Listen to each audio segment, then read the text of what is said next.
Hare Krishna Krishna Krishna Hare Hare, Hare Ram Ram Ram Hare Hare. Thank you very much. तो सभी भक्तों का स्वागत इस राम की कथा में। तो आइए हम सभी लोग चलते हैं, अब टाइम ट्रेवल मशीन में बैठ जाते हैं और सभी लोग तैयार रहिए, इस कलयुग के दुखों से निकल के चलते हैं त्रेता युग में। सभी लोग चलने को तैयार हैं। होप की लंबा जर्नी है, प्रसाद सभी लोगों ने पा लिया है और जो नहीं पाए हैं ड्यूरिंग द जर्नी पा सकते हैं।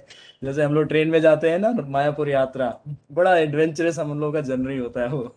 तो उसमें क्या करते हैं सब लोग, हम लोग रास्ते से पिक करते हैं प्रसाद और सब लोग रास्ते में मंगल आरती कीर्तन भजन कथा, और हम भी खूब कथाएं करते हैं, क्योंकि 24 आवर हमारे साथ होते हैं सारे भक्त। तो बीच बीच में प्रसाद, कोल्ड ड्रिंक, फ्रूट्स, सब कुछ सर्व होता रहता है।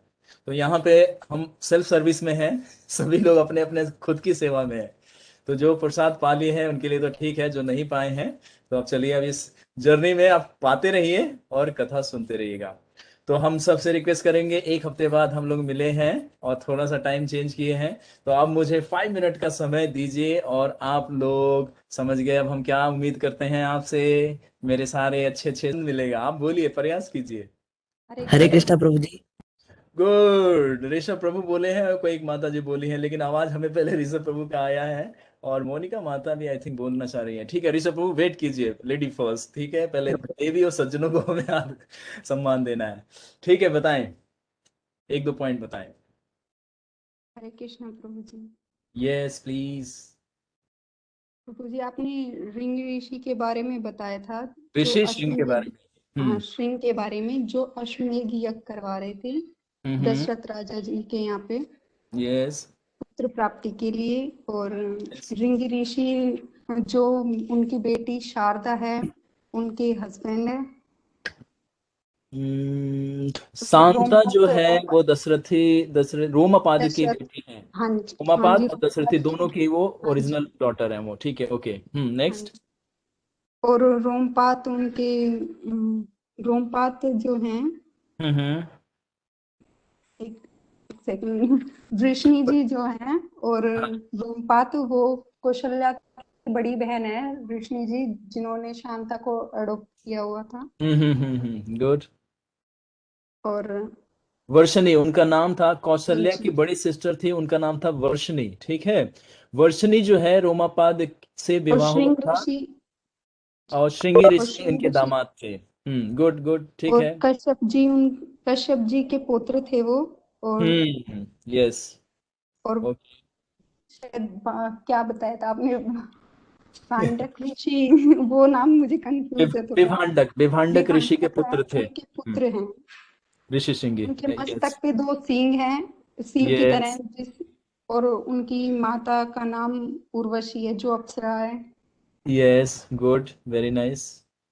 और उनके चलिए उन्होंने आप उनके जन्म के बाद ही अपना शरीर त्याग दिया था, जिसके कारण उनके पिता उनको औरतों से दूर रखते थे। एक अरण्य स्थान था, स्थान का नाम अरण्य था, जो अरण्य, अरण्य ये वही अरण्य। दंड अरण्य, जैसे अरण्य तो अरण्य फॉरेस्ट है, ये अयोध्या नगरी से डिस्टेंस पे है। और जो अंग देश है जहाँ रोमापाद रहते हैं उससे मतलब साथ में, जैसे हमारा गुड़गांव दिल्ली है ना, हाँ उसी जी, तरह से अंग देश से लगा हुआ एक फॉरेस्ट था जिसका नाम था अरण्य। तो वहीं पे हाँ कौन जी, रहते थे? ऋषि, विभांडक ऋषि, जिनके पुत्र पांडव थे ऋषि, कौन? Shringi Rishi. Shring Rishi. Thank you so much. चलिए ऋषभ प्रभु, आपका टर्न, अब बताइए ऋषभ प्रभु। हरे कृष्णा प्रभु जी। Yes, go ahead. प्रभु जी आपने शांता जी की कुछ क्वालिटीज बताई थी। वेरी नाइस, कुछ बताइए क्वालिटी। यस प्रभु जी, वो वेल एजुकेटेड थी और वो स्क्रिप्चर्स भी रीड करती थी और हम्म।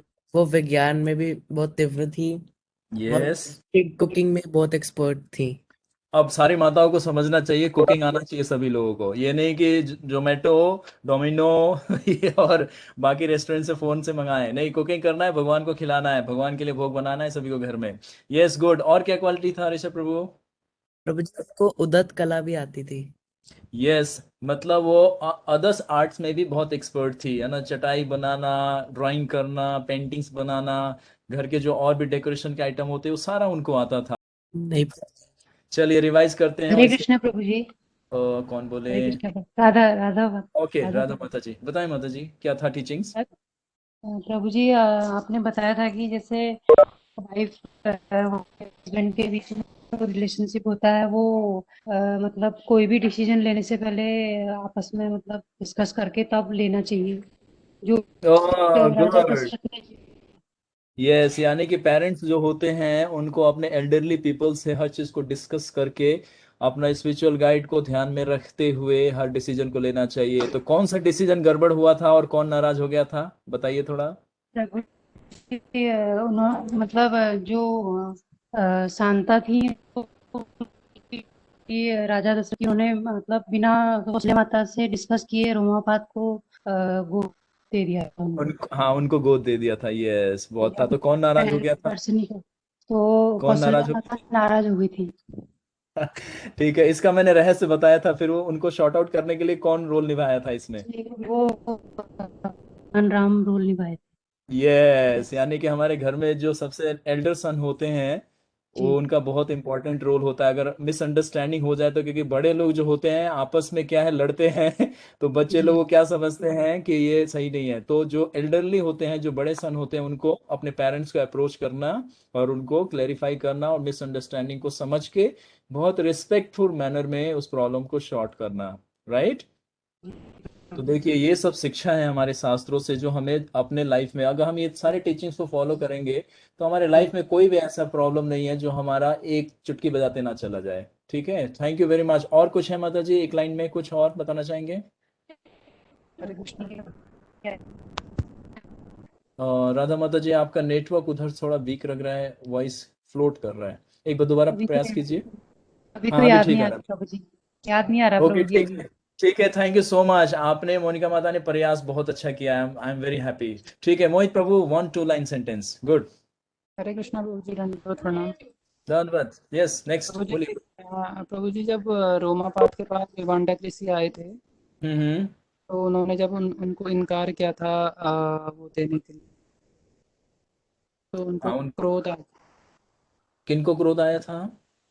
विभांडक ऋषि को क्रोध आया था, मगर वो सह गए थे उस क्रोध को। तो आपने टीचिंग बताया था कि हमें क्रोध जब आए तो हम्म। उस समय रिएक्ट नहीं करना चाहिए, उसको सह लेना चाहिए। वेरी नाइस, हरि बोल। यहाँ पे मैंने बताया था, हम भगवान की इतनी भक्ति करते हैं, माला करते हैं, लेकिन भगवान हमारी प्रार्थना नहीं सुनते। या कोई सिचुएशन ऐसा आता है जब हम सही होते हैं और सामने वाला व्यक्ति हमारे को गलत साबित कर देता है, तो हमारा बड़ा मन टूट जाता है, हृदय टूट जाता है।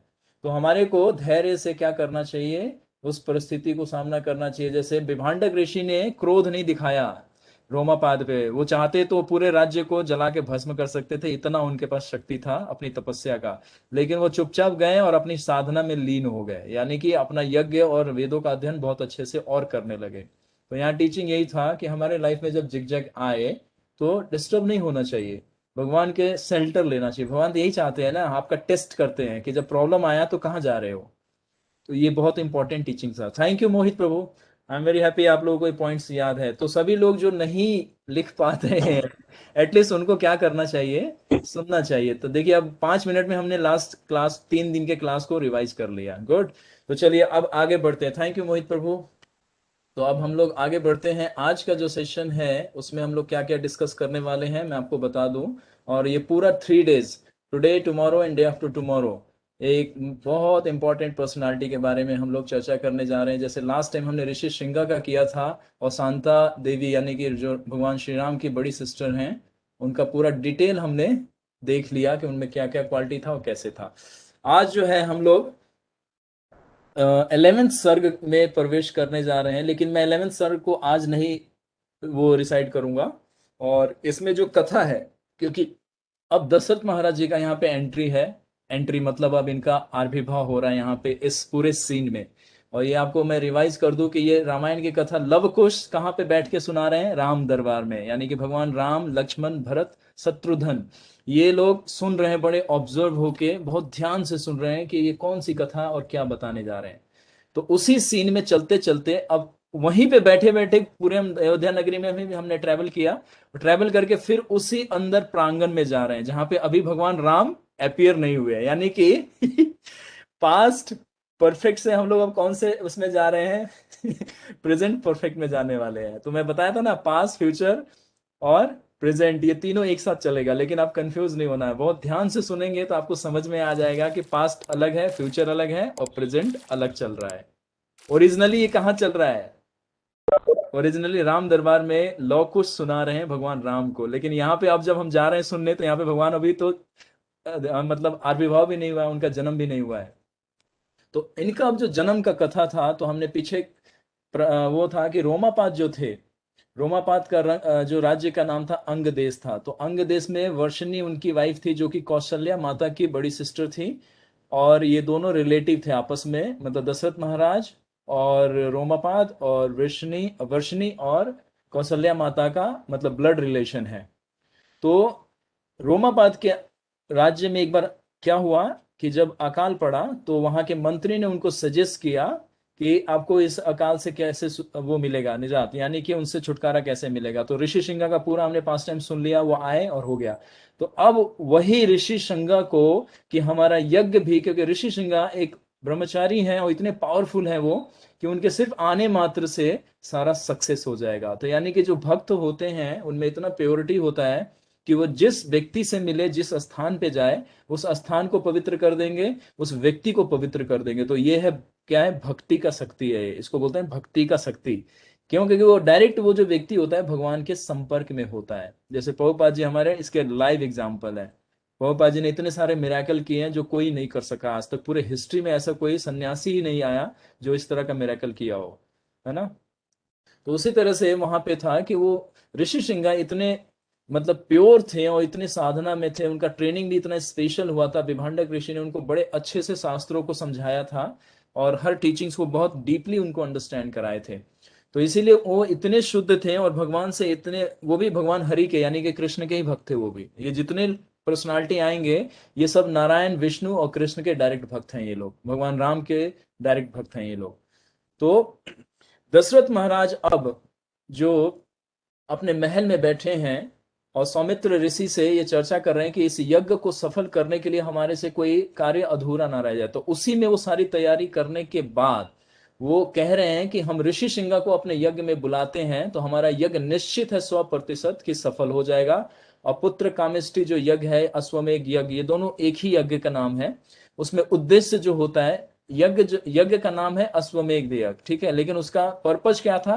पुत्र की प्राप्ति, यानी कि कामेष्टि, है ना, पुत्र कामेष्टि जो है इस यज्ञ का आयोजन किया गया। तो उसमें इसको सक्सेस करने के लिए क्या बुलाया गया? ऋषि सिंगा को। तो ऋषि सिंगा अभी आएंगे 12वें सर्ग में, हम उनको फिर से दोबारा इस कथा में चर्चा करेंगे।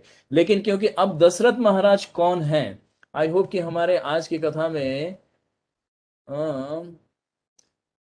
हमारे अंशुल प्रभु, आई थिंक है, अंशुल प्रभु हैं। अंशुल प्रभु हरि बोल बोलिए। अंशुल हरि प्रभु बोल हरि बोल।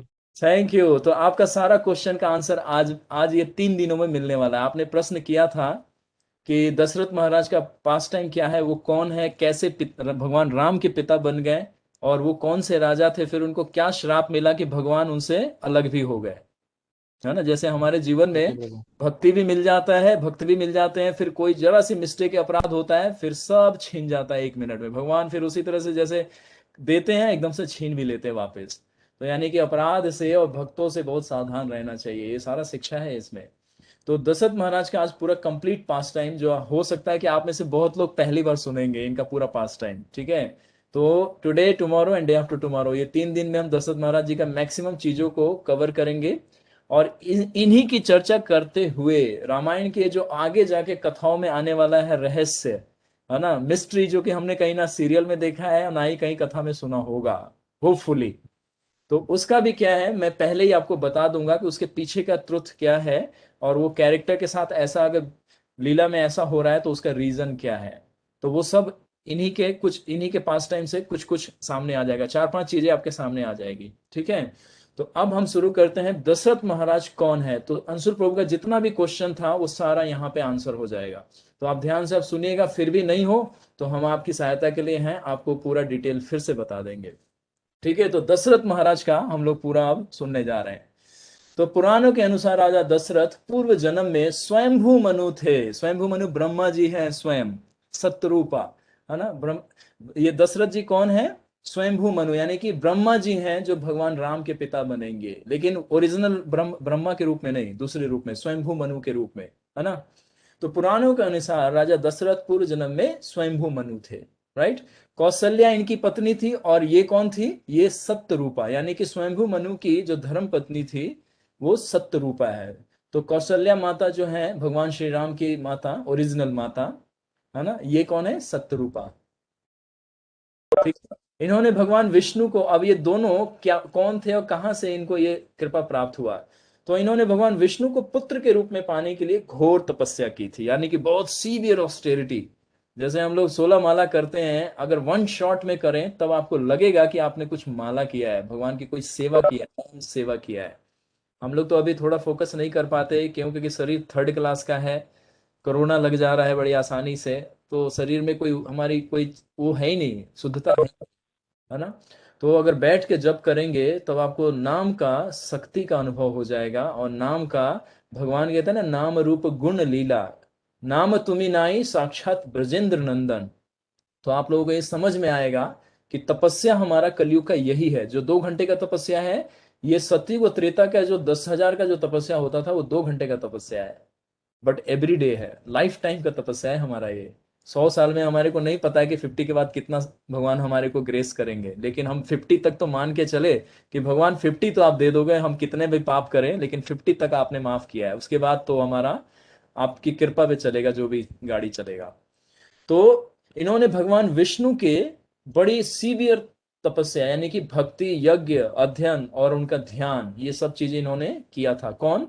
स्वयंभू मनु और शत्रुपा। देखो ये कौन है? ये क्रिएटर हैं, ये पूरे ब्रह्मांड के कौन है? ये दोनों क्रिएटर हैं, है ना। स्वयंभू मनु कोई सामान्य व्यक्ति नहीं है, ब्रह्मा जी हैं स्वयं। और शत्रुपा ये कौन है? ब्रह्मा जी की वाइफ है, लेकिन ये दूसरे फॉर्म में है। यही लोग जब इस रूप में थे तो इन्होंने भगवान कृष्ण को अपना पुत्र बनाने के लिए इन्होंने बहुत कठिन तपस्या की, है ना। जैसे विष्णु और द्रोण, है ना, और विष्णु, नहीं, द्रोण और धरा, विष्णु और सुतपा, वासुदेव, देवकी, नंद बाबा, यशोदा, ये लोग कौन थे? ये लोग वसु हैं, है ना, उच्च लोकों में, हेवनली प्लेनेट में रहते। तो इन लोगों ने भी भगवान को अपना पुत्र के रूप में इच्छा किया था कि आप ही मेरे पुत्र बन जाइए। तो भगवान ने बोला कि ठीक है, आप उतना तपस्या किए हो कि मैं प्रसन्न हो गया, तो मैं आपको पुत्र के रूप में प्राप्त होऊंगा। तो भगवान ने क्या बोला कि द्वापर के अंत में मैं आपको ब्रज भूमि पे लीला करूंगा, तो आप मेरे माता पिता बन जाना। तो उसी तरह से महाराज दशरथ जो राजा बनेंगे त्रेता में, तो ये स्वयंभू मनु है और शत्रुपा यानी कि कौशल्या, तो इन लोगों को साक्षात स्वयं भगवान इनके, है ना, पुत्र के रूप में वात्सल्य प्रेम का क्या करेंगे? रसास्वादन करेंगे। तो ये क्लियर हुआ। इनकी तपस्या से प्रसन्न होकर भगवान विष्णु प्रकट हुए और इनसे वर मांगने के लिए कहा। तो भगवान विष्णु ने कहा कि त्रेता युग में मेरा 7वां अवतार, पूरे क्रिएशन में जब भगवान अवतार लेते हैं तो भगवान श्री राम का 7वां, मतलब 7th नंबर है, लकी 7। बहुत लोगों का लकी 7 होता है ना, इसलिए। तो त्रेता युग में 7वां अवतार, है ना, श्री रामचंद्र के रूप में मेरा होगा, तब आप मेरे माता पिता बनेंगे। भगवान विष्णु जो प्रकट हुए थे उन्होंने इनको बोला, ठीक है, कि आपके मैं तपस्या से प्रसन्न हूं और आप मुझे पुत्र के रूप में प्राप्त करेंगे। कौन सा? त्रेता युग में 7वां अवतार, यानी कि पुरुष अवतार, क्षीर। अब ये सब अवतारों की जब चर्चा होगी तो सारा अवतार बताऊंगा। जब भगवान श्री राम का आएगा ना चतुर्व्यूह, तब आपको सारे विष्णु और फिर चतुर्व्यूह का संरचना कैसे होता है, 2 बार क्यों होता है, वो सब उस समय बताएंगे। तो ये 7वां अवतार है भगवान श्री राम का, ठीक। स्वयंभू मनु और सत्यरूपा ने भगवान से कहा कि आप हमारे पुत्र बने, हमें यही वरदान चाहिए। देखो, कोई इच्छा नहीं किया। तो हमारे को भगवान से जप करते वक्त, उनकी आराधना करते वक्त क्या कहना चाहिए कि भगवान हम आपको चाहते हैं, आपकी एनर्जी नहीं चाहते, आपके ऐश्वर्य को नहीं चाहते, आपके भोग विलास को नहीं चाहते, हम सिर्फ आपको चाहते हैं। आपको चाहने का मतलब क्या है? कि आपकी सेवा को चाहते हैं। क्योंकि हम किसी व्यक्ति की सेवा से प्रसन्न कर देते हैं तो व्यक्ति हमारा क्या हो जाता है? हमारा हो जाता है। जैसे कोई हम मॉल में जाते हैं, किसी शॉप में जाते हैं, तो कोई चीज परचेज करना होता है तो हम पे करते हैं ना, तो उस सामान हमारा क्या हो जाता है ना, दुकानदार कहता है कि हाँ ये आपका बिल है और ये आपका सामान, यानी कि ये वस्तु अब हमारा नहीं रह गया, अब आपका हो गया। तो यानी कि जब हम भक्ति करते हैं, भगवान की सेवा करते हैं, गुरु की सेवा करते हैं, गुरु के आदेश का पालन करते हैं, तो गुरु पता है क्या हो जाते हैं? आपके हो जाते हैं, पर्सनल प्रॉपर्टी हो जाते हैं गुरु आपके। ये फैक्ट सब समझिए, तत्व ज्ञान है ये सब। तो भगवान भी उसी तरह से इनके हो गए, किनके? सतरूपा और स्वयंभू मनु के, है ना, क्योंकि पुत्र बन गया ना, तो अब भगवान भगवान नहीं रह गए। भगवान अब क्या हो गए? इनकी प्रॉपर्टी हो गए, यानी कि इनके पुत्र बन गए अब। तो उन्होंने वरदान दिया। भगवान विष्णु ने कहा कि त्रेता में मेरा 7वां अवतार राम के रूप में होगा, इस अवतार में आप दोनों अयोध्या के महाराज और महारानी बनेंगे। तो यानी कि आप लोग इच्छा कर रहे हैं तो सोच रहे होंगे कि अभी तो हमारे को सिर्फ गुड़गांव का ही बना दे तो काफी है भगवान। तो आप सोचिए, आप गलती से विचार भी मत कीजिएगा कि गुड़गांव का मुझे यहाँ का मेन फेमस व्यक्ति बनना है। भगवान आपकी इस इच्छा को पता है पूरी कर देंगे, क्योंकि भगवान भगवत गीता में क्या बोलते हैं? कौन्तेय प्रति जानी ना नामे भक्त्या प्रणश्यति, मेरे भक्त का कोई भी वचन व्यर्थ नहीं जाएगा।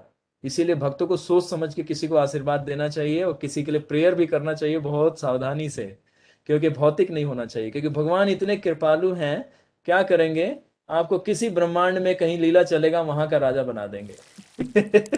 इसीलिए भगवान को हमें ये कहना है कि भगवान आपके भक्त की सेवा दीजिए, चाहे कहीं पे भी भेजिए, आप नरक में भी भेजिए, वहां पे धर्मराज यमराज के पास जरूर भेज दीजिएगा मुझे। क्यों? क्योंकि वो आपके महान भक्त हैं, उनके पास रहूंगी तो आपकी कथा अमृत मिलती रहेगी, और आपका दर्शन भी होता रहेगा, और आपसे संपर्क भी बना रहेगा। नरक अच्छा जगह नहीं है ना, बुरी आत्माएं जाती है, अधर्मी आत्माएं जाती हैं।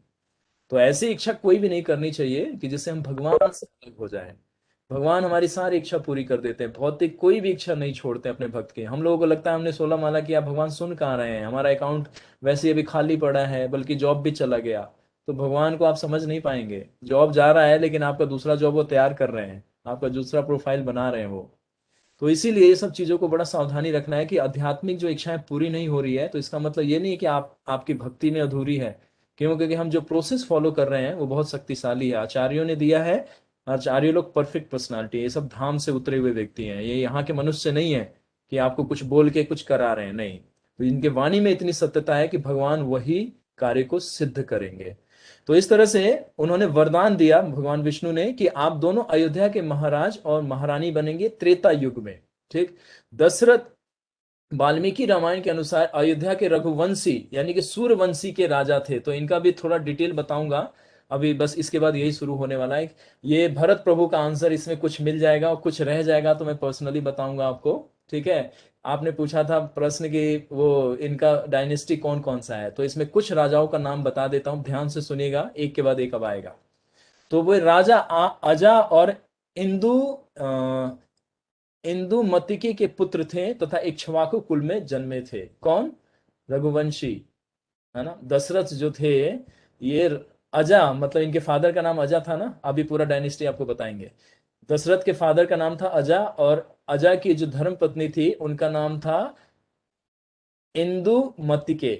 इंदुमतिके, है ना, इंदुमतिके, ये दशरथ महाराज की मदर का नाम है, इंदुमतिके। ठीक है। और ये इक्ष्वाकु कुल में जन्मे थे, ये तो हम सबको पता ही है कि भगवान इक्ष्वाकु के कुल में अपीयर हुए थे।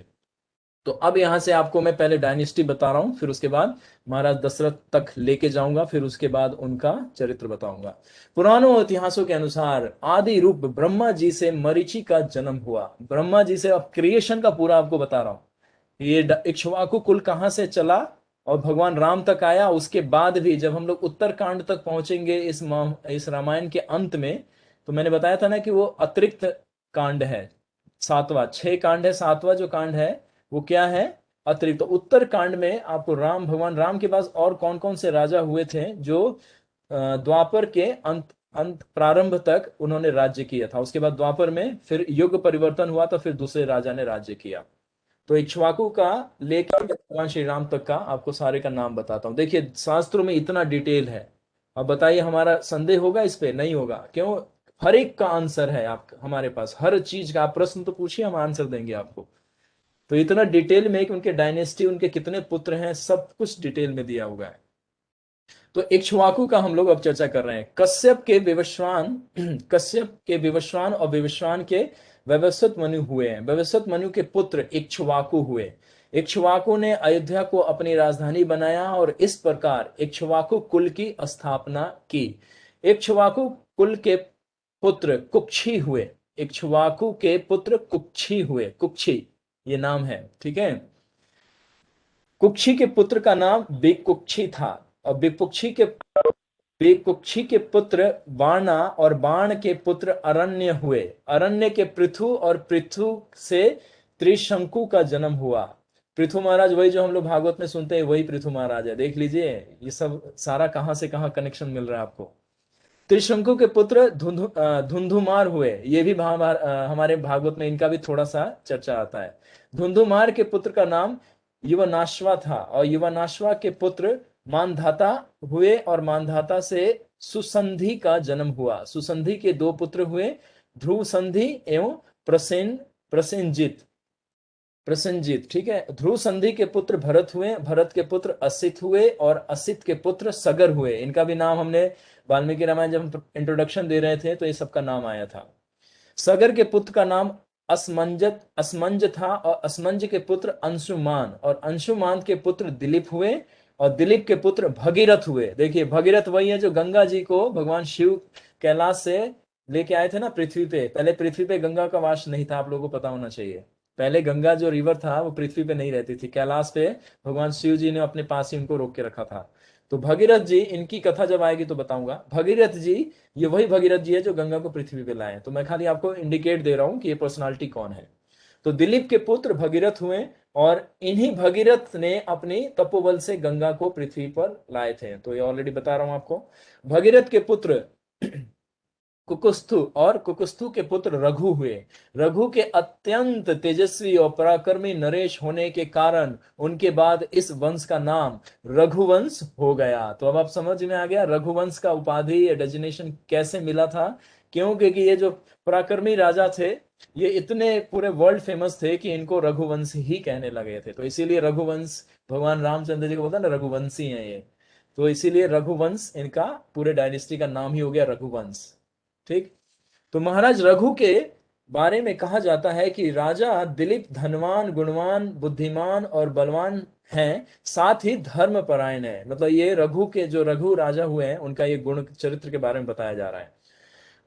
वे हर प्रकार से संपन्न थे, परंतु कमी है तो संतान की। उस समय में भी उनको संतान नहीं हो रहा था।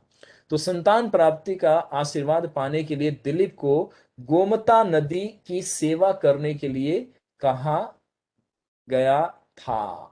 सॉरी, एक मिनट रुकिएगा, यहाँ पे कुछ मेंशन है, मैं आपको कुछ चीजें बता देता हूं।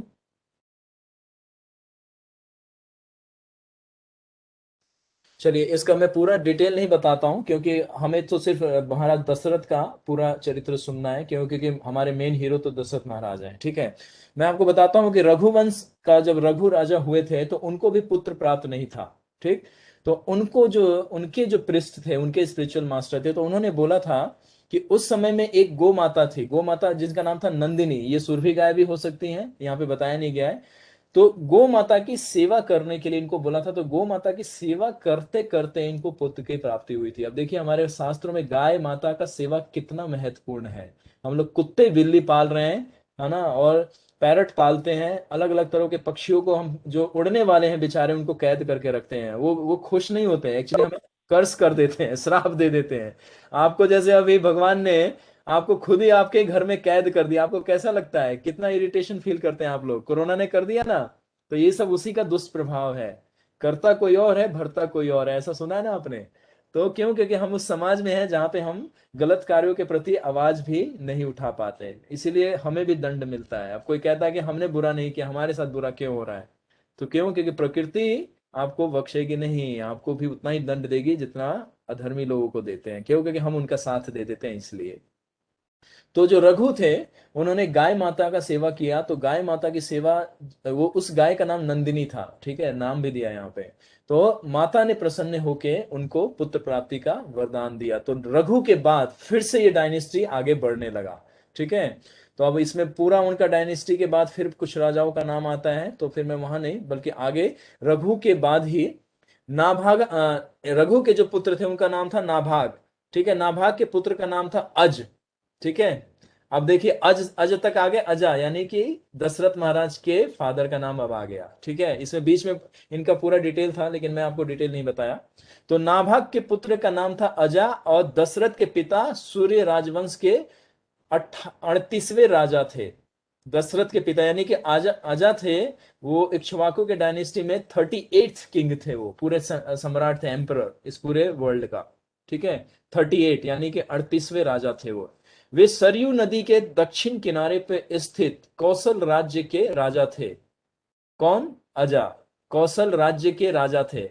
ठीक है, अब इनको गिफ्ट में, चैरिटी में मिलेगा, इनका जब विवाह होगा तो दशरथ महाराज को ये लैंड मिल जाएगा। जैसे आप देखते हैं ना, हम लोगों का मैरिज होता है, हम लोगों का नहीं, आप लोगों का। अब तो हमारे पेरेंट्स जो होते हैं पुत्री को या पुत्र को, है ना, वो जो कहते हैं ना दहेज प्रथा, तो ये दहेज बहुत सुंदर है लेकिन इसको गलत तरीके से हमारे सोसाइटी ने प्रेजेंट कर दिया तो ये अब कंटामिनेटेड हो गया। वो रिवार्ड दिया जाता था, एज ए गिफ्ट दिया जाता था, पेरेंट्स देते थे अपनी पुत्री को कि ये आपके लिए गिफ्ट है। तो उस समय में जो ये था कौशल राज्य, है ना, तो वो सरयू नदी के दक्षिण किनारे पे स्थित था, कौशल राज्य के राजा थे। सरयू नदी के उत्तरी किनारे स्थित कौशल राज्य का राज सूर्य वंश का ही कोई दूसरा व्यक्ति था। अजा की पत्नी और दशरथ की माता इंदुमती वास्तव में एक अप्सरा थी, यानी कि ये कोई सामान्य स्त्री नहीं थी, ये हेवनली प्लैनेट की अप्सरा थी। लेकिन किसी शापवत धरती पर वो साधारण स्त्री के वेश में रहने को विवश थी, इनको कर्स मिला था। अब इनका स्टोरी नहीं बता रहा हूं आपको, ठीक है, क्यों? क्योंकि हमें अभी डायनेस्टी में खाली आपको बता रहा हूं कि इनका पीछे का बैकग्राउंड क्या है ये सब। तो जो अजा थे, उनकी जो वाइफ का नाम था क्या था? इंदुमती। और इंदुमती का बैकग्राउंड क्या है कि वो हेवनली प्लैनेट की कौन थी? अप्सरा थी। ठीक है, तो अजा का जो विवाह हुआ था इन्हीं से, और जब इनका श्राप इनको मिला था, तो जैसे ही श्राप खत्म हुआ तो ये शरीर छोड़ के वापस कहाँ चली गई? स्वर्गलोक। तो अब जो आगे है वो अब आपको बताते हैं कि कौशल के राजगुरु वशिष्ठ, है ना, अब ये अप्सरा जा चुकी हैं और अब इनको जो है अजा है वो बता रहे हैं। कौशल के राजगुरु वशिष्ठ थे, है ना, और यही अभी दशरथ महाराज को भी यही गाइड करने वाले मेन पृष्ठ जो है वशिष्ठ। तो दशरथ महाराज जी के बाद का जो आपको बताऊंगा मैं पास्ट टाइम, तो वो वशिष्ठ मुनि का बताऊंगा, इनका भी पूरा चरित्र बताऊंगा और ये कौन है और इनका क्या रोल था पूरे रामायण में। ठीक, तो कौशल के राजगुरु वशिष्ठ के अनुसार गुरु मरुधन्वा ने दशरथ का पालन पोषण किया था। अब अजा ने दशरथ महाराज का जन्म होने पे, है ना, अजा ने नहीं किया था, है ना, इनके वशिष्ठ के आदेश से गुरु मरुधन्वा यानी कि ये गुरुकुल में इनका एजुकेशन हुआ और इनको हर तरह की ट्रेनिंग दी गई। ठीक है, तो दशरथ महाराज का जो मतलब एक तरह से बोर्डिंग स्कूल, जैसे गुरुकुल है ना, आज बोर्डिंग बोर्डिंग तो नहीं, कंपैरिजन नहीं कर सकते, गुरुकुल बिल्कुल डिफरेंट है। तो मरुधन्वा जो थे उन्होंने दशरथ महाराज को हर चीज का ट्रेनिंग दिया और एक क्षत्रिय धर्म का पूरा उनको ट्रेनिंग दिया और ब्राह्मणिकल कल्चर सिखाया और ह्यूमन बीइंग और किंग का मतलब राजा का धर्म क्या था वो सारा टीचिंग उन्होंने दिया। तो इन्होंने आश्रम में रह के इनका पालन पोषण किया और अजा के राज्य में सबसे बुद्धिमान मंत्री सुमंत्र ने दशरथ के प्रतीक के रूप में राज्य का कार्यभार संभाला। और उस समय में महाराज दशरथ की 18 वर्ष की आयु थी जब मरुधन्वा ने इनको ट्रेंड करके, है ना, इनको ट्रेंड करके जब वापस लाए थे तो सुमंत्र, इसीलिए अब देखिए इनका फैमिलियर रिलेशन क्यों था सुमंत्र का, मैंने पास्ट टाइम बता चुका हूं आप लोगों को, तब आपको पता चल गया इनका फैमिलियर रिलेशन क्यों था, क्योंकि इक्वल एज के थे, बल्कि इनसे सीनियर थे। दशरथ महाराज राजा थे, एम्परर थे, लेकिन इनसे एज में बड़े थे और वैसे भी उनके पृष्ठ थे, फैमिली पृष्ठ थे। तो जो सुमंत्र थे उन्होंने दशरथ महाराज के राज्यभार को संभाला और बाद में सही समय पे आने पे, जब दशरथ महाराज की 18 वर्ष की आयु थी उस समय में जब इनको अयोध्या का राज्य अभिषेक किया गया था, तो 18 वर्ष की उम्र में दशरथ ने कौशल, जिनकी राजधानी अयोध्या थी, का भार संभाल लिया और दक्षिण कौशल के राजा बन गए। वे उत्तरी कौशल को भी इसी में मिलाना चाहते थे, है ना। अब ये साउथ और ईस्ट, इस तरह के ना, साउथ और वेस्ट, तो इस तरह से दो पार्ट में पहले था अयोध्या, है ना, तो उसका एक का दक्षिण और एक का उत्तरी कौशल था। तो उत्तरी कौशल के राजा की एक बेटी थी जिनका नाम था कौशल्या, यानी कि माता भगवान श्री राम की माता। तो राजा ये उत्तरी कौशल की सॉरी उत्तर कौशल के राजा की एक बेटी थी कौशल्या। दशरथ ने उत्तरी कौशल के राजा से उनकी बेटी कौशल्या से विवाह करने का प्रस्ताव रखा और उत्तरी कौशल के राजा ने भी प्रस्ताव स्वीकार किया और इस तरह से दशरथ कौशल्य के विवाह के साथ दशरथ कौशल्य नरेश के भी राजा बन गए। क्यों? क्योंकि कौशल्य नरेश के जब कौशल्या का विवाह हुआ तो उनके पिता ने उनको विवाह के समय ही वो पूरा राज्य ही उनको गिफ्ट कर दिया। तो इस तरह से अब ये दक्षिण और उत्तर कौशल मिलके अब पूरा कौशल एक अयोध्या बन गया। अब समझ में आ गया अयोध्या नगरी कैसे क्रिएट हुआ। तो इस तरह से ये पूरा अयोध्या नगरी अब कहलाने लगा। क्यों? क्योंकि अब इस पे दशरथ महाराज राज्य करेंगे। तो ये आपको बैकग्राउंड पता चल गया। उसके बाद और आगे बढ़ते हैं। अजय के पुत्र दशरथ हुए। तो यानी कि अजय अजय का मैंने पास्ट में बता दिया और दशरथ महाराज कैसे आए, किस एज में आए, उनका बर्थ कैसे हुआ, ये सब आप लोगों ने सुन लिया। अब अजरथ के पुत्र दशरथ हुए। राजा दशरथ वेद और पुराणों में मर्मज्ञ थे, बहुत एक्सपर्ट थे। देख लीजिए अब राजा दशरथ महाराज का आ रहा है कैरेक्टर।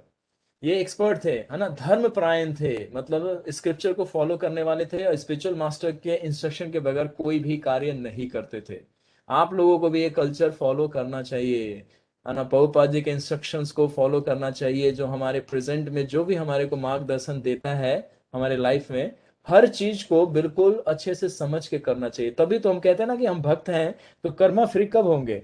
इसी तरह से तो होंगे जब हम हर काम को शास्त्रिक रूप से करेंगे, धर्म के अनुसार करेंगे और उसमें कोई रूटी नहीं रहेगा। तो देखिए हमारा शुद्धिकरण कितना जल्दी होता है। फिर कृष्ण आपके हृदय में नृत्य करेंगे आके। क्यों? क्योंकि हमारा हृदय क्या बन जाएगा? वृंदावन धाम। और भगवान कहाँ रहते हैं? वृंदावन धाम में। और वृंदावन धाम का अर्थ क्या है? जहाँ पे भक्त रहते हैं। तो जो वेद पुराणों में मर्मज्ञ थे, धर्मपरायण थे, दयालु, बहुत कंपैशनेट थे ये, बहुत, मतलब राजा तो थे। जब क्षत्रिय धर्म का भी इनका वो भी रूप दिखाऊंगा आपको। लोग कहते हैं ना कि वैष्णव भक्त बड़े सरल होते हैं, बहुत सॉफ्ट होते हैं, लेकिन आपको बता दें कि अर्जुन जैसे भी वैष्णव होते हैं और हनुमान जी जैसे भी वैष्णव होते हैं। और इन दोनों से एक ऊपर और भी है भीम। वो भी भगवान कृष्ण को अत्यंत प्रिय थे। भगवान ने महाभारत में उनकी तारीफ की है कि भीम मैं आपसे बहुत प्रसन्न हूँ। लेकिन कुछ लोग कहते हैं ना वैष्णव को गुस्सा नहीं आना चाहिए। तो गुस्सा कहाँ नहीं आना चाहिए और कहाँ आना चाहिए, वो सिद्धांत पता होना चाहिए। गलत जगह पे नहीं आना चाहिए। तो दयालु थे, रण कुशल थे। ये नीति में, मतलब सोशल साइंस में और पॉलिटिकल साइंस में बहुत एक्सपर्ट थे। क्यों? क्योंकि इन्होंने किससे ट्रेनिंग लिया था? सुमंत्र से। और प्रजा पालक थे और सिटीजन को बहुत प्रेम करते थे। तो इससे हमें, आपको अब पहला क्लास याद होना चाहिए, मैंने बताया था कि राजा को कितना प्रेम करते थे। हम अपने लीडर को, हम अपने स्पिरिचुअल मास्टर को ही प्रेम नहीं कर पाते, वहां तो एक एक व्यक्ति सिटीजन को इतना प्रेम करते हैं वहां पे राजा। और राजा को सारे सिटीजन मिलके इतना प्रेम करते हैं, मतलब पूरा ट्रस्ट रहता है उनको कि आप हमारे रक्षक हैं। तो इसीलिए, है ना, प्रजा के पालक थे। उनके राज्य में प्रजा कष्ट रहित, सत्यनिष्ठ और ईश्वर भक्त थे। यानी कि हर एक कोई डिवोटी था। जैसे हम लोगों ने चर्चा किया था ना सेकंड क्लास में, कि अयोध्या में कोई एक नास्तिक व्यक्ति ढूंढने पे भी नहीं मिलता था। मतलब कोई बेट लगा ले कि चलो हमारे 10 करोड़ की बेट लग गई, एक कोई ऐसा व्यक्ति ढूंढ के लाओ जो अभक्त हो। कोई तो कोई बेट लगाएगा वो हार जाएगा। क्यों? क्योंकि अयोध्या में कोई भी व्यक्ति ढूंढने से भी नहीं मिलता था। अभी हम गुड़गांव में कहे कि चलो 10 व्यक्ति को ढूंढ के लाओ जो कृष्ण भक्त हो, तो आपको शायद कोई एक मिलेगा पूरे गुड़गांव में जो कहेगा कि हाँ ये कृष्ण का भक्त है।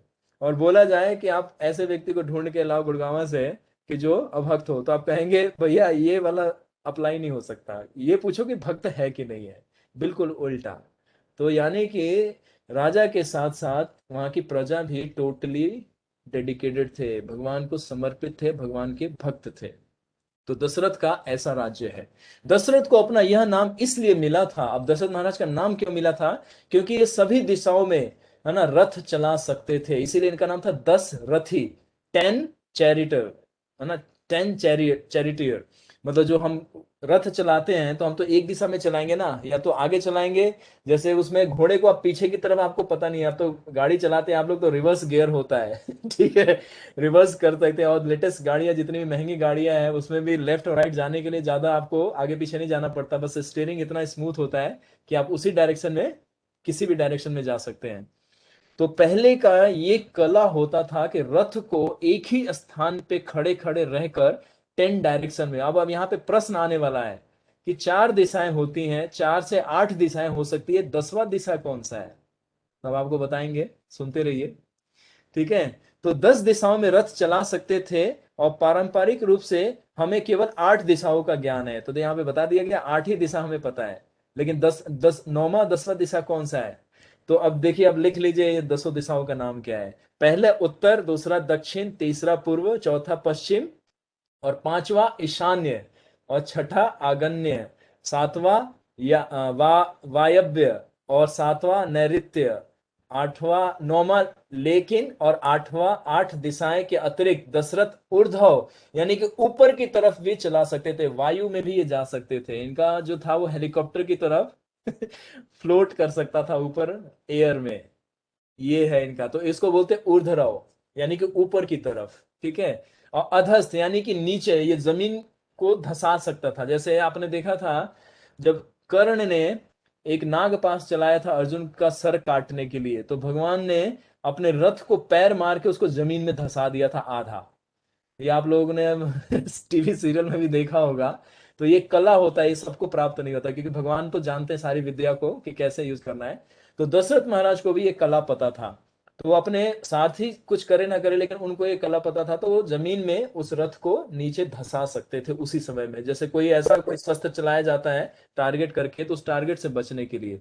तो इसी तरह से अगर कोई जमीन में अग्नि वो कर दे, प्रकट कर दे, जल प्रकट कर दे, है ना, या दलदल बना दे, ये सब अस्त्र विद्या में आता है, ये सब मंत्रों से सब हो जाता है। अभी आगे आएगा तो सब चर्चा करेंगे। तो उसी तरह से दशरथ के पास 10 दिशाओं में रथ चलाने का कला पता था, इसीलिए इनका नाम था दशरथी। दशरथी इनका इसलिए नाम दिया गया था। और ये एक साथ मतलब अतिरथी थे, ये अनंत राजाओं से एक साथ लड़ सकते थे, इतने पावरफुल ये वॉरियर थे। एक साथ मतलब हम तो 2 या 3 व्यक्ति से ज्यादा लड़ सकते हैं। कोई मार्शल आर्ट सीखा होगा तो ज्यादा से ज्यादा 7 या 8 व्यक्ति से एक साथ फाइट कर पाएगा, लेकिन दशरथ महाराज सैकड़ों हजारों सेनाओं से अकेले लड़ सकते थे। अब सोचिए इनमें कितना फुर्ती होगा और कितना इनके पास शक्ति होगा। तो ये इसलिए दशरथ ये नाम से प्रसिद्ध हुए। उनके राज्य में किसी के भी मन में किसी के प्रति द्वेष भाव का, स्वार्थ और द्वेष नहीं होता था। इन्होंने देवता की ओर से कई बार असुरों के साथ युद्ध और युद्ध में असुरों को पराजित किया है। एक बार देवराज इंद्र संभ्रासुर नामक राक्षस से युद्ध कर रहे थे, किंतु वह राक्षस बहुत ही बलशाली, उसका सामना देवतागण कर पाने में असमर्थ थे। तब उन्होंने राजा दशरथ को मदद मांगी। इस युद्ध में उनके साथ रानी कैकेयी भी गई थी। अब यहाँ पे एक रहस्य बताऊं आपको, आज बता देता हूं, फिर उसके बाद विराम दे देंगे। आप कैसे उनको वर मिला दो, और उनके पीछे उनका इंटेंशन क्या था, और बाद में हम लोगों को क्या पता है और ओरिजिनली क्या था उसके पीछे, तो ये चर्चा हम करेंगे आपके साथ। ठीक है, तो उस समय में जो असुर था, जो कि स्वर्ग लोक पे आक्रमण किया था, तो देवी देवता भी इसको हरा नहीं पाए थे। इंद्र को स्वयं अपना इंद्र राज्य छोड़ के भागना पड़ा था, संभ्रासुर इतना शक्तिशाली था। तो उसी तरह से इंद्र को पता था कि एक ही व्यक्ति पृथ्वी पे जिससे फाइट कर सकता है, वो महाराज दशरथ थे। तो दशरथ महाराज को उन्होंने आमंत्रण दिया कि आप हम देवी देवताओं के बिहाफ से फाइट कीजिए। जैसे एक कंट्री वीक होता है, दूसरा कंट्री पावरफुल है, तो तीसरे कंट्री से दूसरा कंट्री उससे हेल्प मांगता है ना। जैसे कभी कभी युद्ध होता है तो इंडिया भी जाता है दूसरे कंट्री को सपोर्ट करने, यानी कि आपके बिहाफ से हम लड़ेंगे उस कंट्री से। तो उसी तरह से दशरथ महाराज इंद्र को प्रोटेक्ट करने के लिए, अब देखिए ये भक्त थे भगवान कृष्ण के इतने बड़े, तो इनके पास आध्यात्मिक शक्ति होने की वजह से भगवान के भक्तों को भी जाके सहायता कर रहे हैं। यानी कि इंद्र भगवान के भक्त है ना, तो वो खुद अपनी सहायता नहीं कर रहे हैं, लेकिन ये जा रहे हैं सहायता के लिए। तो वहीं पे जब शत्रु के युद्धस्थ चल रहा था, तो दशरथ को उस रथ की सारथी स्वयं कैकेयी बनी थी। इसी युद्ध में कैकेयी गई थी इनके साथ, और यहीं पे इनको 2 वरदान प्राप्त हुआ था, जो रामायण का पूरा क्लाइमेक्स है। जहां से पूरा सीन, जो अभी खुशी का माहौल चलता रहेगा अभी अयोध्या में, जब हम चलेंगे अयोध्या में, एकदम से ट्रेजेडी में बदल जाएगा, एकदम शोक हो जाएगा, सब लोग दुखी हो जाएंगे। तो ये वही वाला पोर्शन यहाँ पे बता रहा हूं आपको, कि इसी युद्ध में कैकेयी इनके साथ गई थी, और वो स्वर्गलोक में इनके साथ वो सारथी बन के गई थी। देखिए, अब पहले की जो रानियां होती थी वो सिर्फ रानियां नहीं होती थी, छत्राणी होती थी, उनको सारी कलाएं आती थी। शांता हमने देवी का सुना, और अभी बीच में ऊपर एक और पर्सनालिटी का हमने सुना, अब आ रहा है किसका, कैकेयी का। उसी समय किसी शत्रु ने युद्धास्त्र, यानी कि ये एक शस्त्र का नाम है, युद्धाशास्त्र, ठीक है, युद्धास्त्र चलाकर दशरथ को फेंटेड यानी कि घायल कर दिया। दशरथ महाराज वहां पे मूर्छित हो गए, धोखे से चला दिया, मतलब कहते हैं ना ट्रिक करके चला दिया। तो दशरथ महाराज वहां पे फेंटेड होके गिर गए उसी रथ पे। तो वो मरणासन को, यानी कि ऑलमोस्ट डेड हो गए थे। मतलब कहते हैं ना कोई व्यक्ति अचानक से आप पे अटैक कर दे तो आप थोड़े से मतलब अनकॉन्शियस हो जाते हैं ना डेड होते हैं ना एक्टिव होते हैं आप। तो उसी तरह से दशरथ महाराज, अब ये कैकेयी ने देख देख लिया था कि राजा घायल हो गए, ठीक है। तो कैकेयी ने रथ को रणभूमि से दूर ले जाकर उनके उपचार नहीं करती तो शायद दशरथ जी की उसी समय में मृत्यु हो जाती। तो दशरथ ने होश में आकर कैकेयी से, है ना, कहा कि मैं आपके इस कार्य से बड़ा प्रसन्न हूं और कोई आप मेरे से 2 वर मांग मांग मांग सकते हो आप। क्यों? क्योंकि खुश हो गए, जैसे हम कोई काम करते हैं किसी का या कोई प्रसन्न हो जाता है, कहते हैं ना कि ठीक है आप इसके बदले कुछ चाहते हो मांग लो। जैसे हम लोग भक्त की सेवा करते हैं तो भक्त खुश होकर क्या बोलते हैं, ठीक है आपने मेरी ये सेवा की, अब बताओ हम आपके लिए क्या करें। हम भगवान के लिए माना कर रहे हैं इतना सारा, पता है लास्ट में कृष्णा आके बोलेंगे, है ना, हमारे से बोलेंगे कि गुड़गांव वासियों आपने पूरा 16 माला किया है, बताओ मैं क्या करूं। आप लोग सीधा बोलना भगवान आपकी सेवा चाहिए और आपके साथ रहना चाहते हैं, आपको छोड़ना नहीं चाहते और कुछ मत मांग लेना, आप लोग फंस जाओगे आप लोग, ठीक है। तो उसी तरह से जब कोई हम किसी के काम करते हैं या कोई किसी को हम हृदय से प्रसन्न कर देते हैं तो वो व्यक्ति हृदय से फिर कोई भी वर मांगने पे वो दे देता है। तो क्यों? क्योंकि यहाँ पे तो प्राण की रक्षा हुई और प्राण किसी सामान्य व्यक्ति की नहीं थी, कैकेयी के तो स्वयं ये कौन है, पति है ना। तो उन्होंने अपने पति का ही प्राण बचाया। लेकिन दशरथ महाराज देख रहे हैं कि इन्होंने इतना फुर्ती से और धर्म का पालन करते हुए मेरी जान प्राण की रक्षा की, तो प्रसन्न होकर उन्होंने बोला कि कोई 2 वर मांग सकते हो आप मेरे से, उसी युद्ध भूमि में बोल रहे हैं। तो उस समय रानी ने, कैकेयी ने कहा कि आपके प्राण बचाना मेरा कर्तव्य था और मैंने अपने कर्तव्य को निभाया है। यानी कि कोई हमारे से बोले कि आप रिवार्ड ले लो, भक्त बोलते भी है ना आपसे कि आप कुछ मांगो, नहीं मांगना चाहिए। अब जब नहीं मांगेंगे तब भक्त समझ लीजिए आपको ब्लेसिंग दे देंगे, अगर मांग लिए तो भक्त तो देंगे ही दोनों में, लेकिन वो नहीं मिलेगा जो भक्त दे सकता है ये भी रहस्य होता है। तो यहाँ पे देखिए कैकेयी ने कितना बुद्धि लगाया, ठीक है। उन्होंने क्या बोला कि मैं अपने कर्तव्य का पालन की और मैंने आपकी, है ना, प्राणों की रक्षा की है, मुझे इसके बदले कुछ नहीं चाहिए। इन दोनों वरदानों की आवश्यकता भविष्य में अगर कभी मुझे पड़ी, अगर मुझे कभी सहायता की आवश्यकता पड़ी तो मैं आपसे उस समय में आपसे ये प्रार्थना करूंगी। तो यानी कि जब हमारा जीवन सब सही चल रहा है तब हमें भगवान को डिस्टर्ब नहीं करना है। जब मुसीबत आएगा, जब आउट ऑफ कंट्रोल हो जाए हर चीज, तब भगवान को प्रार्थना करिए, भगवान थोड़ा सा हेल्प कर दीजिए ये भी नहीं मांगना है, लेकिन क्या करें अभी हम उस स्तर पे नहीं है, तो भगवान से हमें क्या करना चाहिए, थोड़ा सा हेल्प मांगना चाहिए। तो वहां पे उस समय मैंने कैकेयी ने क्या कहा कि नहीं, आपके प्राण की रक्षा हो गई, यही मेरा सबसे बड़ा उपहार है, लेकिन फिर भी आप देना ही चाहते हैं तो भविष्य में मैं आपसे जब आवश्यकता पड़ेगी तब मैं आपका इसका वर मांगूंगी। दशरथ ने रानी की इस, है ना, चतुरता और बुद्धिमत्ता और विवेक का, उन्होंने परीक्षण किया और उन्होंने बड़े प्रसन्न हुए कि मतलब मैं कुछ देना भी चाह रहा था लेकिन इन्होंने लिया नहीं, है ना। तो उन्होंने ये देखकर 2 वचन देने का उसी समय में उन्होंने प्रण कर दिया, यानी कि चलो श्योर मैं आपको दूंगा, ठीक है। यानी कि इसीलिए भक्तों को हमें प्रसन्न रखना चाहिए भक्त प्रसन्न है तो आपको कोई भी किसी भी समय समस्या आएगी तो भक्त आपको प्रोटेक्ट कर देंगे, क्योंकि भगवान के भक्त होते हैं ना, तो वो हर चीज के उनके पास साधन होता है और हर चीज देने में सक्षम होते हैं।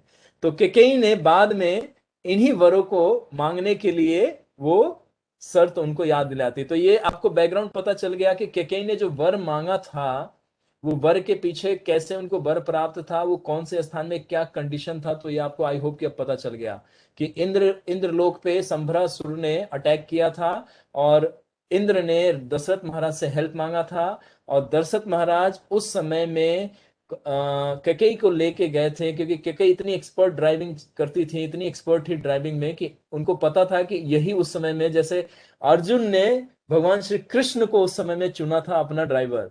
ड्राइवर तो बहुत छोटा शब्द है, भगवान क्षमा कीजिए, मतलब सारथी, ठीक है। तो सारथी के रूप में, क्योंकि अर्जुन जानते थे कि सिर्फ कृष्ण ही उस समय में है, उस पूरे योद्धाओं के बीच में यही सिर्फ, है ना, अपने रथ को चला सकते हैं, जिस दिशा में चाहेंगे यही चला सकते हैं, तो मेरे युद्ध के लिए यही सहायक बनेंगे। तो उसी समय में इनके पास सुमंत्र भी थे, सुमंत्र का भी हमने सुन लिया था, वो भी बहुत एक्सपर्ट थे ड्राइविंग में और वार में भी बहुत अच्छे थे वो। लेकिन उनसे भी ये और ज्यादा इनकी परफेक्शन था इनके चलाने में, ड्राइविंग करने में। तो केकेई को इन्होंने सेलेक्ट किया था और ये लेके गए थे। तो वहां पे युद्धास्त्र चलाया था किसने? सब्रासुर ने। तो जो दशरथ महाराज थे वो फेंटेड हो गए थे, और जब उनको प्रोटेक्ट किया तब उन्होंने प्रसन्न होकर केकेई को 2 वर दिए। तो ये याद रखिएगा, अब जब केकेई का एंट्री होगा आपको याद दिलाऊंगा कि ये वर कैसे मांग रही है। और इस केकेई के पीछे भी 2 इंटेंशन है, जो कि हम लोगों को 100% मैं कह रहा हूं कि इसमें जितने लोग सुन रहे हैं किसी को नहीं पता होगा। तो अब ये सस्पेंस बना रहेगा। अब अभी 2 क्लास और सुनना है आपको, आज यहाँ पे विराम देते हैं और अभी दशरथ महाराज जी का इस कथा को आगे लेके चलेंगे, पूरा इनका भी और भी बचा हुआ है। और इसी बीच में लिंक करूंगा बाली से और रावण से दशरथ महाराज का कैसे लिंक है, ठीक है। तो 2 क्लास और सुनना है। तो 3rd क्लास में इनकी पूरी स्टोरी को हम लोग कंप्लीट कर लेंगे और इनकी शिक्षा भी कंप्लीट कर लेंगे, और उसके बाद फिर पहुंच जाएंगे वापस कहाँ? अयोध्या नगरी, जहां पे सुमंत्र बोल रहे हैं क्या कि श्रृंगी ऋषि को बुलाएं।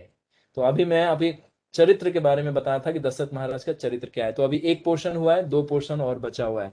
तो इसे time to query 5 to 7 minute है आप सभी के पास।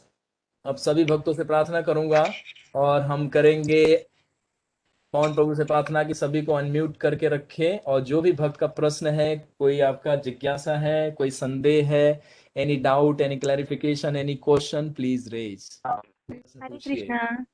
हरे कृष्णा यस प्रभु जी। बेटा, पूछें।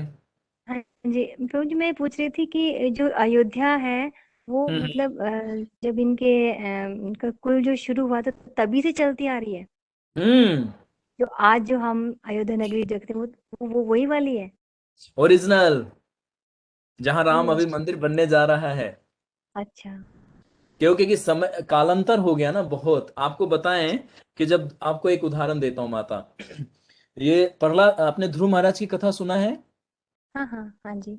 भागवतम के 4थे स्कंद में आते हैं इनका कथा, ठीक है। तो ये सतयुग में ये घटना घटी है, और ध्रुव महाराज मधुवन में गए थे तपस्या करने के लिए, जो 6 महीने की तपस्या किया था ना, जहाँ भगवान दर्शन दिए थे। जी। तो वो मधुवन वृंदावन है। 12 वनों में से एक वन होता है ना, 12 वनों में से मधुवन एक है, ठीक है। अच्छा अच्छा। तो आज भी वहां पे वो ध्रुव टीला है, जहां पे वो खड़े होके, हम लोग कभी कैंप चलेंगे, कोरोना खत्म होने दीजिए, तो ऐसे ऐसे सारे जगहों पे आपको घुमा देते हैं सारे लोगों को, ठीक है। वहां पे बैठ के कथा सुनेंगे और कीर्तन करेंगे। तो उस ठीक ठीक। स्थान पे खड़े होके वो एक पैर पे वो तपस्या किए थे 6 वर्ष, 6 महीना। तो भगवान विष्णु वहां पे आए थे, कृष्ण, और उनको वरदान दिए थे। तो उस समय में वृंदावन कैसा था? जंगल। उस समय में वृंदावन नहीं था, लेकिन वृंदावन वही धाम था। उसी तरह से अयोध्या नगरी, ये जो अभी हम चर्चा कर रहे हैं, जो अभी बनने जा रहा है प्रेजेंट में, ये शास्त्रों के सारे कैलकुलेशन से निकाल के देखा गया तो एग्जैक्ट प्लेस वही है। सरयू नदी अब ड्राई हो चुका है, ठीक है। तो ओरिजिनली वही है, लेकिन त्रेता से द्वापर के बीच में बहुत लंबा समय है। तो ज्योग्राफिकली बहुत सारा चेंज होता है। भगवान हर बार अपने जो लीला करते हैं उस स्थान को क्या करते हैं? अदृश्य कर देते हैं। जैसे द्वारका नगरी को अदृश्य कर दिया, वृंदावन को अदृश्य कर दिया, लेकिन आचार्यों ने कहा है कि ये वही स्थान है। तो उसी तरह से अयोध्या नगरी भी वही स्थान है शास्त्रों की दृष्टि से। तो ओरिजिनली वही है माता, जो दशरथ जी राज कर रहे थे और भगवान राम ने राज्य किया। ठीक है प्रभु। क्लियर माता? हाँ जी हाँ जी हाँ जी इसीलिए हम लोगों को भौतिक चेतना से नहीं, शास्त्र की चेतना और शास्त्र के ज्ञान से जब हम अध्ययन करके, श्रवण करके उस स्थान पे जाते हैं, तो वो फीलिंग आ जाता है, हमें दिख जाएगा। वृंदावन में कहते हैं ना, आप शुद्ध चेतना से जाइए और भक्त के साथ भ्रमण कीजिए। अकेले जाएंगे तो फिर तो गोलगप्पे और पानी पूरी और बाके बिहारी लाल की जय, यही सब सुनाई देता रहेगा। लेकिन भगवान का अनुभव नहीं हो पाएगा, उनके भक्त का अनुभव नहीं होगा, धाम का अनुभव नहीं हो पाएगा। तो जब भक्त के साथ जाएंगे तो ये सब बड़ा सरल हो जाएगा, आपको दिख जाएगा, भगवान का अनुभव भी हो जाएगा। तो इसीलिए अयोध्या को देखते हैं तो शास्त्र की दृष्टि से देखिए, दिख जाएगा। इसीलिए तो बोल रहे हैं कि हम लोग टाइम ट्रेवल मशीन में हैं, अभी गुड़गांव में मत आइए वापस, इसी के त्रेता में रहिए और उसमें देखिए पूरा लीला कैसे चल रहा है और क्या क्या कैरेक्टर आ रहा है और कैसे भगवान लीला करके हमें शिक्षा दे रहे हैं, ठीक है। ठीक है प्रभु। थैंक चलिए, यू। और कोई भक्त का प्रश्न है? लास्ट सब लोग। जी प्रभु, प्रभु मेरा अलग ही है क्वेश्चन। मैं ये पूछना चाह रहा था कि भगवान जी ने अवतार जो लिए हैं वो इंडिया में ही क्यों लिए हैं? मतलब पूरा इतना बड़ा वर्ल्ड है, तो वो हम्म। इंडिया में ही क्यों हुए? विष्णु जो राम जी का अवतार हुआ वो भी इंडिया में है, कृष्ण जी का अवतार भी। थैंक यू नितिन प्रभु, बहुत अच्छा प्रश्न है। आई होप कि अंशुल प्रभु के तारे थोड़े टिमटिमा रहे होंगे अब, है ना? ठीक है। तो अंशुल प्रभु बड़ा डिफिकल्ट क्वेश्चन पूछ दिया, ये तो आंसर ही नहीं पता मुझे। नितिन प्रभु, जी ये प्रभु। बताइए, आप ट्रेवल करते हैं, जी यात्रा प्रभु। करते हैं? जी। आप अपना फेवरेट प्लेस बताइए, फेवरेट प्लेस? जहाँ पे आप, आपको बोलूं कि आपको 15 दिन के लिए मैं छुट्टी पे भेजूंगा, तो कहाँ पे जाना चाहेंगे? अमरनाथ। अमरनाथ, वाह, बहुत अच्छा जगह है। गुड, मैं कभी गया नहीं, कभी आप जाएंगे मुझे लेते चलिएगा आप, ठीक है? श्योर प्रभु, बिल्कुल। ठीक है। अब ये मैं 3 बार बताइए, गया हुआ हूँ प्रभु।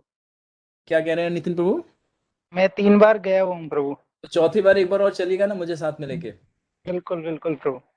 देख लीजिए, सबके सामने प्रॉमिस कर रहे हैं, सारे भाग हाँ गए हाँ, आप। बिल्कुल बिल्कुल बिल्कुल प्रभु।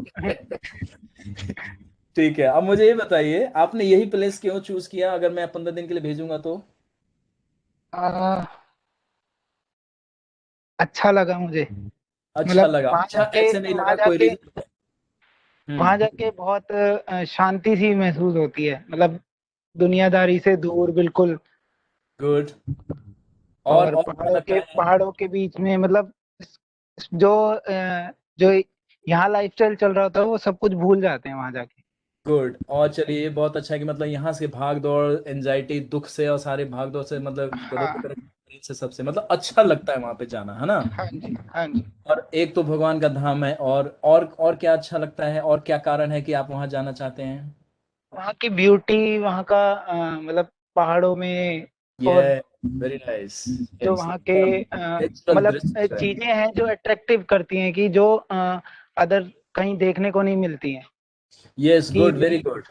तो यानी कि ये सारा रीजन है कि आप अमरनाथ, अमरनाथ बता रहे थे? यस यस प्रभु।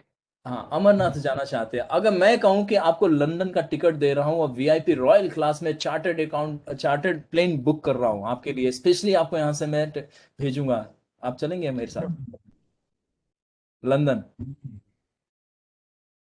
पर अगर प्रभु, अगर ऑप्शन मिलेगा तो जा सकता हूँ।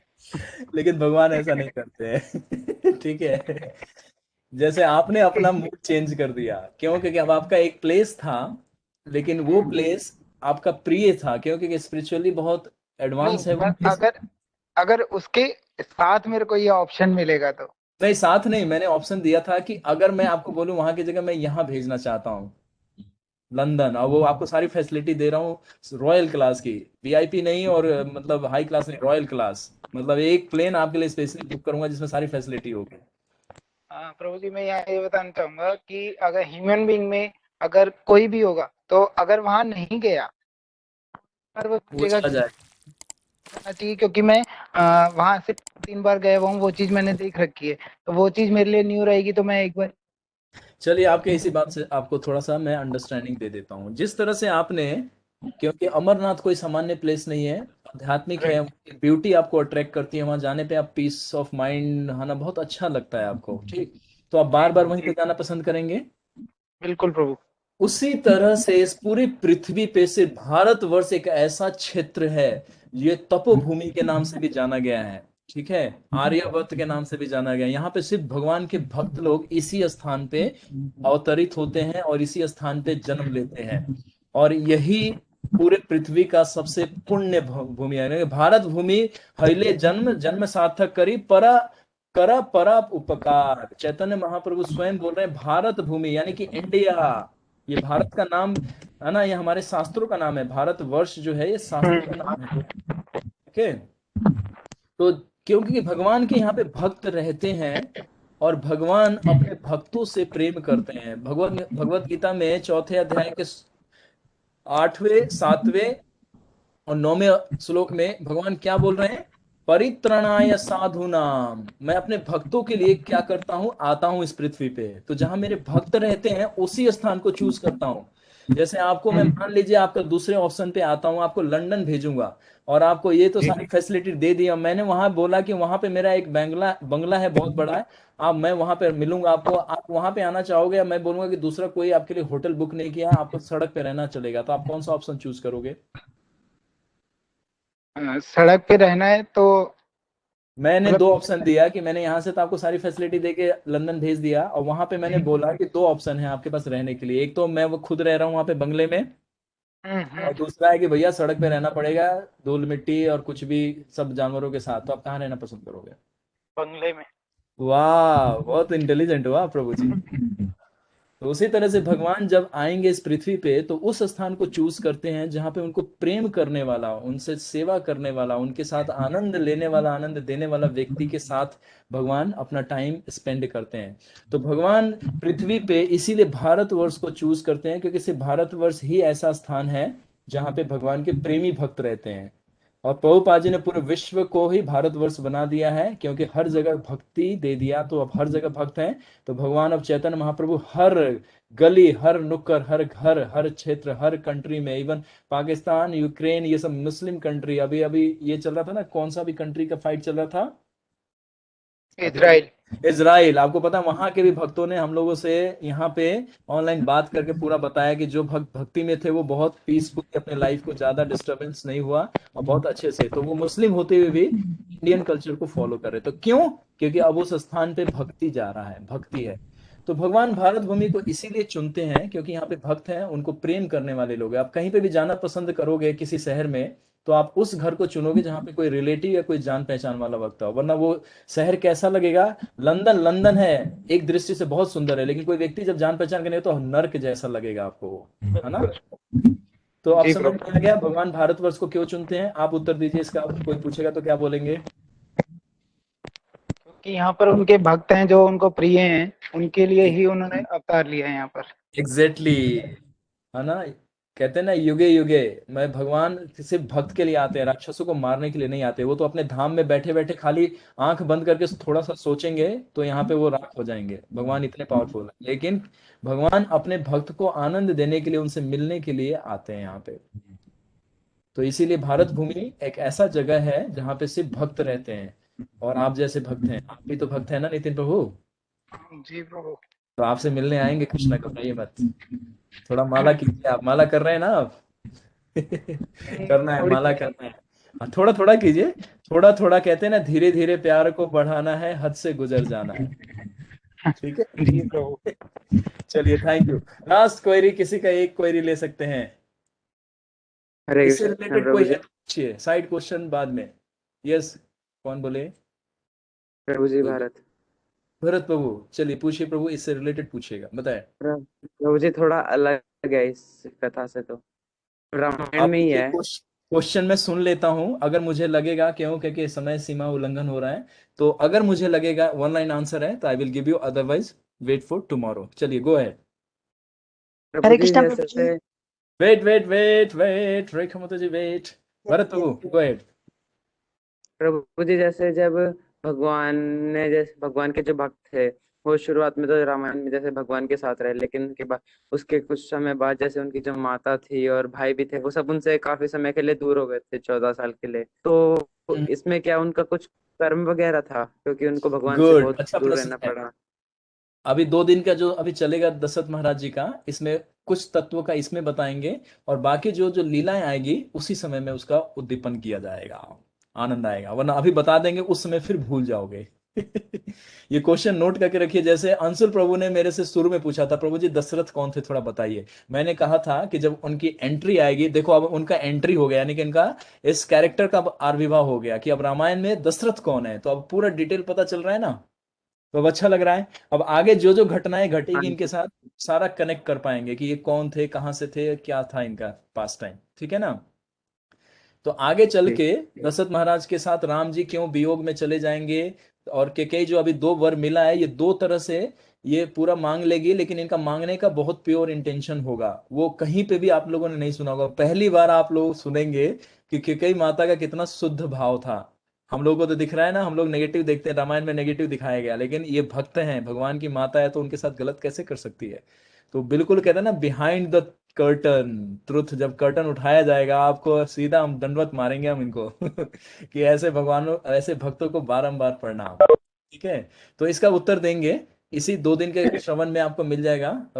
बुध बृहस्पति जो कल करेंगे और परसों, तो इसमें 2 में आंसर मिल जाएगा। फिर भी नहीं मिला तो हम आपको थोड़ा सा ब्रीफ करेंगे। ठीक है, वेट कीजिए। हैप्पी हाँ जी। रेखा माता, अब आप पूछ लीजिए, आपका प्रश्न क्या है?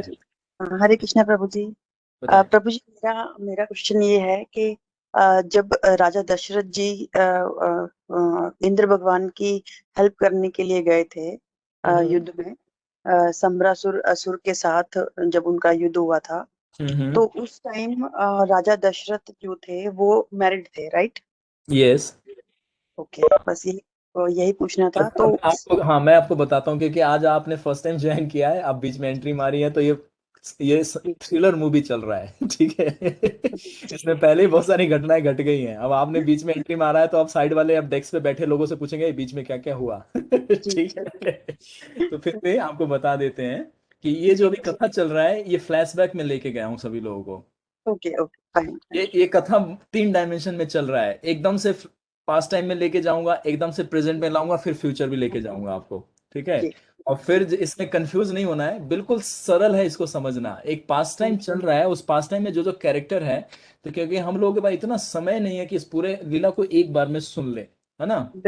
तो इसीलिए मैं कुछ चीजों को अलग से भी आप लोगों को बता रहा हूं जो वाल्मीकि रामायण में नहीं दिया गया है।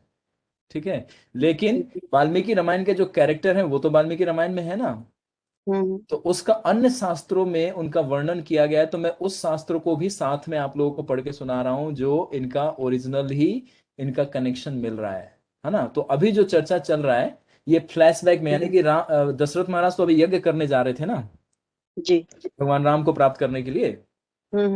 तो उससे पहले किसी भक्त ने पूछा था मेरे से कि अंशुल प्रभु हैं, इसी क्लास में हैं अभी, उन्होंने पूछा था कि दशरथ महाराज जी का कैरेक्टर भी हमें जानना है। तो मैं पहले से ही निश्चय किया था कि मैं सारे कैरेक्टर्स को आप लोगों के सामने लाऊंगा और हर एक के बारे में पूरा डिटेल बताऊंगा आप लोगों को, है ना। तो इसलिए ये फ्लैशबैक में कहानी चल रही है, और इसी कहानी से कनेक्शन आपका मिल जाएगा कि उनको 2 वर मिले तो कैसे मिले, और उनका क्या कारण था, उसका उन्होंने प्रयोग कैसे किया। ठीक है, तो आप नेक्स्ट क्लास में भी आएंगे। अब आई होप कि आप थोड़ा अच्छा लगा होगा। बहुत अच्छा लगा प्रभु जी। गुड, तो अब आप कंटिन्यू कीजिए इसको श्रवण को, और आप भक्तों के संग में रहिएगा, आप जरूर, आपको आनंद आएगा। ठीक है, तो थैंक यू, यहीं पे विराम देते हैं, आज यहीं पे विराम देते हैं भक्तों के साथ। तो कल फिर आइए, और जहाँ पे आज हमने विराम दिया, अभी दशरथ महाराज जी का कंप्लीट नहीं हुआ है, और कुछ और भी मिस्ट्री इसमें खुलेगा। तो आप लोग आइएगा। महाभारत का बहुत इंपॉर्टेंट, सॉरी, रामायण का बहुत इंपॉर्टेंट है। बलि से कनेक्शन है, बाली और रावण से कनेक्शन है इनका, क्या चीज था।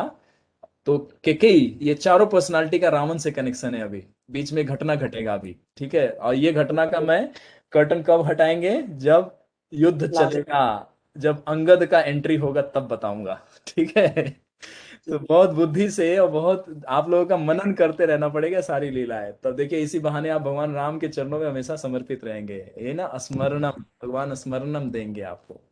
ठीक है, तो चलिए कल मिलते हैं। आप लोग अब रेस्ट कीजिए, अपना हेल्थ का ध्यान रखिए। श्री श्री सीताराम लक्ष्मण हनुमान की जय, श्रील प्रभुपाद की जय, गौर भक्त की जय। Thank you very much. Hare Krishna प्रभु जी। हरे कृष्णा प्रभु जी। हरि बोल।